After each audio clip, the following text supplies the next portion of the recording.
Replacements around the elbow joint. So elbow అనేది మోచేయి.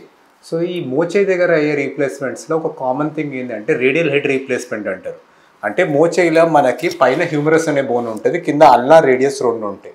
So ఈ రేడియస్లో radial head క్యాపిటలమ్ అనే దాంతో ఆర్టిక్యులేట్ అవుతుంది. సో ఈ రేడియల్ హెడ్ కొన్నిసార్లు ఇంజురీ వల్ల దానివల్ల షాటర్ అవుతుంది, అంటే చిట్లిపోతుంది అండ్ మనకి ఫిక్స్ చేయలేని అన్ని పీసెస్కి విరిగిపోతుంది. సో కొన్నిసార్లు ఏం చేయగలుగుతాం అంటే జస్ట్ రేడియల్ హెడ్ని తీసేయగలుగుతాం. కానీ సమ్టైమ్స్ ఏమైందంటే రేడియల్ హెడ్ ఇంజురీతో పాటు వేరే సైడ్ లిగమెంట్ కూడా ఇంజూర్ అవుతుంది ఆర్ ఎల్బో డిస్లోకేట్ అవుతుంది. ఇటువంటి దాంట్లో రేడియల్ హెడ్ని జస్ట్ ఎక్సర్సైజ్ చేసేస్తే చాలా అన్స్టేబుల్ ఉండొచ్చు.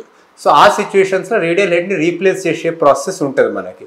That is called radial head replacement. ఇది కాకుండా టోటల్ ఎల్బో రీప్లేస్మెంట్ ప్రాసెస్ కూడా ఉంటాయి, వేర్ ఎల్బోని కూడా మనకి ఏదైనా సివియర్ ఆర్థరైటిస్ వల్ల కానీ ఇంకేమైనా ఇష్యూ వల్ల కానీ మన ఎల్బో ఫంక్షన్ డిస్రప్ట్ అయిందంటే, మనకి మూమెంట్ లేదు, స్టెబిలిటీ లేదు అంటే ఎల్బో రీప్లేసింగ్ ప్రాసెస్ కూడా ఉన్నాయి. కానీ they are not as widely used as మనకి hip and knee replacements. So ఇది ఒక కామన్ ఓవర్వ్యూ మన ఎల్బో రీప్లేస్మెంట్స్ గురించి. సో కామన్గా radial head replacement is done where radial head is fractured or radial neck is fractured and surgery చేసి fix చేయలేనంత damage ఉంటే and otherwise unstable అంటే collateral ligament injuries ఉన్నాయి, డిస్లొకేషన్ ఉన్నదంటే ఆ సిచ్యువేషన్స్లో రేడియల్ హెడ్ రీప్లేస్మెంట్ చేస్తాం. Thank you.